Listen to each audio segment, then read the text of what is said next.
Hello students, this is Vipasha Garg. आज हमारा lecture है बीएफए थर्ड ईयर के लिए अप्लाइड आर्ट। इसका कोड है 302 इंडियन एस्थेटिक्स। तो आपका टॉपिक चल रहा था भरत मुनि का रस सिद्धांत। इसमें हम परिचय की बात कर रहे थे।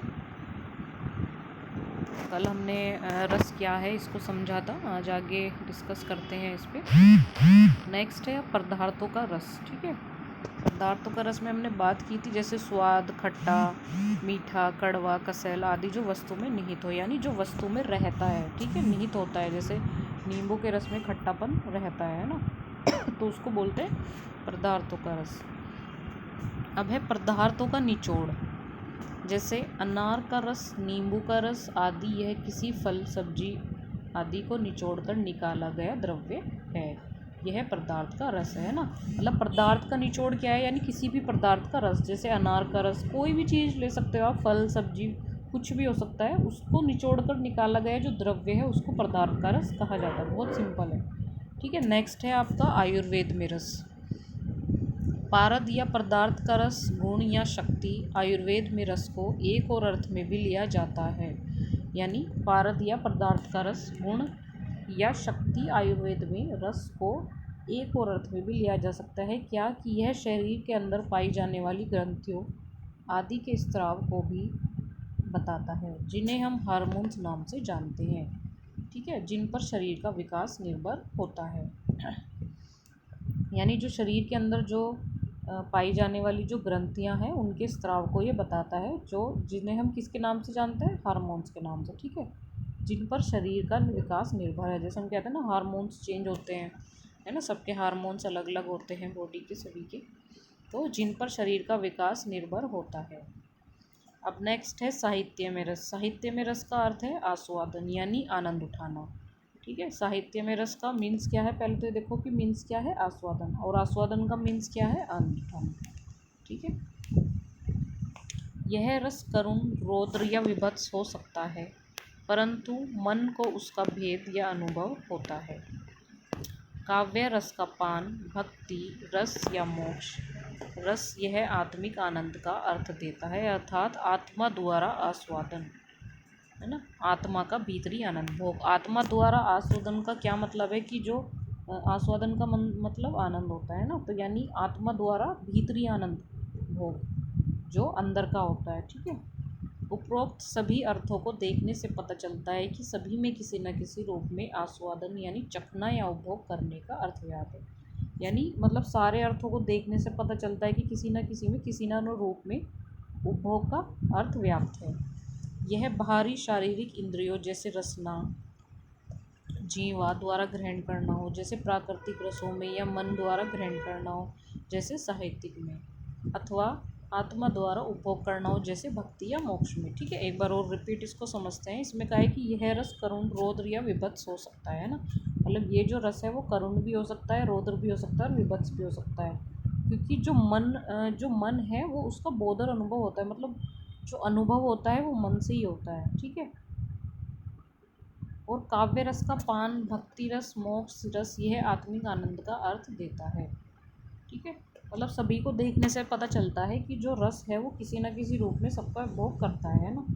जैसे आप जीवा द्वारा ग्रहण करेंगे, है ना। जैसे प्राकृतिक रस, वो किसके द्वारा आप ग्रहण करेंगे, जीवा द्वारा। ठीक है, साहित्य द्वारा किसको ग्रहण करेंगे, मन द्वारा, है ना। और जैसे भक्ति या मोक्ष है, इसमें आपका क्या होगा, आत्मा द्वारा उपभोग। ठीक है, इतिहास की दृष्टि से देखें तो रस शब्द का प्रयोग सबसे पहले वेदों में मिलता है। मतलब जो अगर हम पहले की दृष्टि से देखें तो रस शब्द का जो प्रयोग है वो सबसे पहले किसमें मिलता है, वेदों में, है ना। आप पहले भी अगर किसी से पता करेंगे या देखेंगे तो वेदों में रस शब्द का प्रयोग मिलता है। वहाँ यह वनस्पति, फलों आदि के निकाले गए रस के रूप में प्रयोग हुआ। मतलब जो वनस्पति हैं, फल हैं, उनके निकाले गए रस के रूप में प्रयोग हुआ था, जैसे सोमरस, है ना।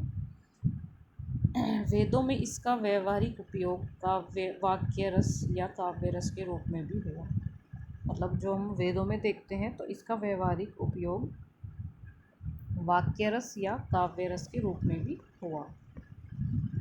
रामायण और महाभारत काल में भी यह शब्द बिना किसी विशेष परिवर्तन के द्रव्य आदि के अर्थों में ही चलता रहा।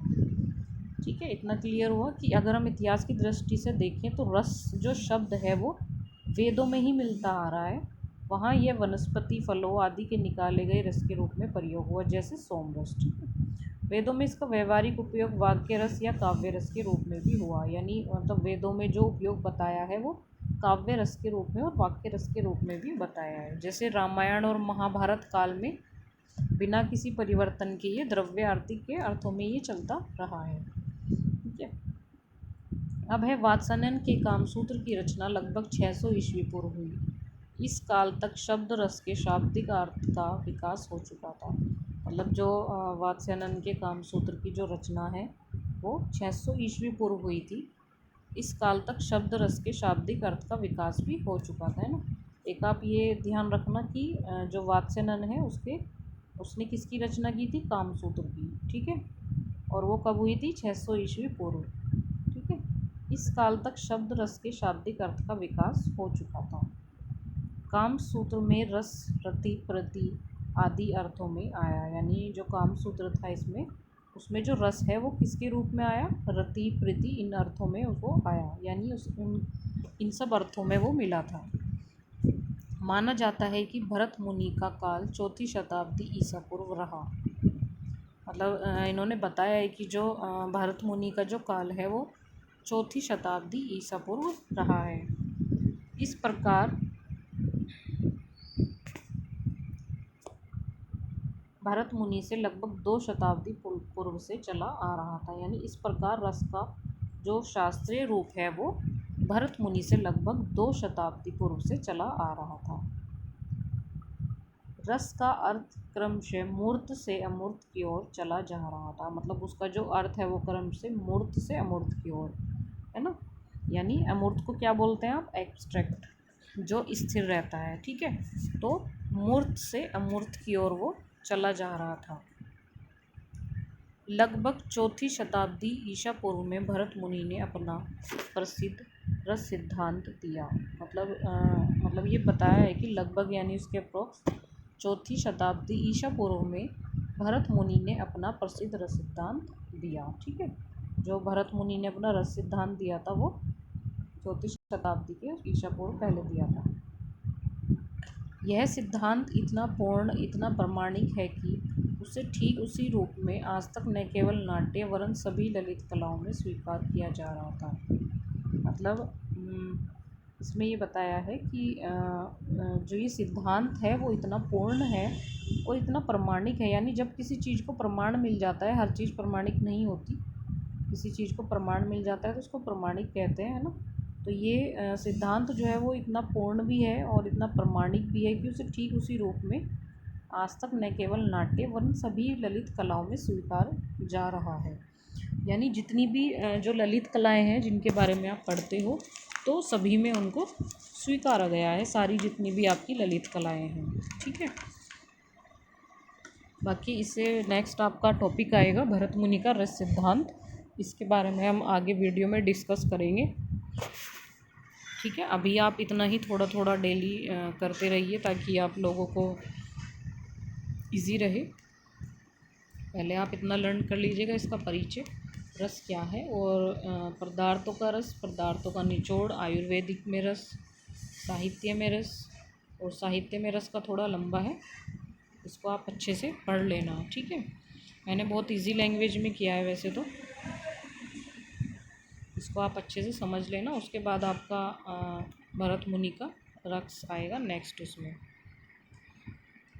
ठीक है, तो लास्ट में आप ये ज़रूर ध्यान रखिएगा, इम्पोर्टेंट लाइन है कि वात्स्ययन के कामसूत्र की रचना किसने की थी, लगभग 600 ईस्वी पूर्व हुई थी। वात्स्ययन का जो वात्स्ययन किसका था, कामसूत्र की रचना की थी उन्होंने, और कब की थी, 600 ईसा पूर्व की थी।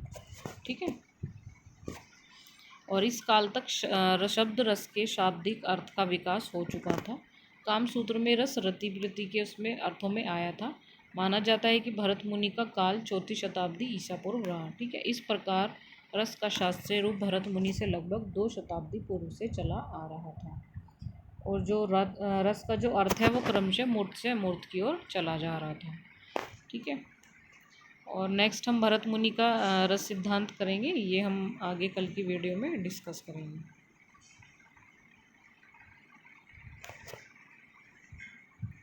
भरत मुनि का रस सिद्धांत, यह सिद्धांत भरत मुनि द्वारा रचित ग्रंथ नाट्यशास्त्र में दिया गया है।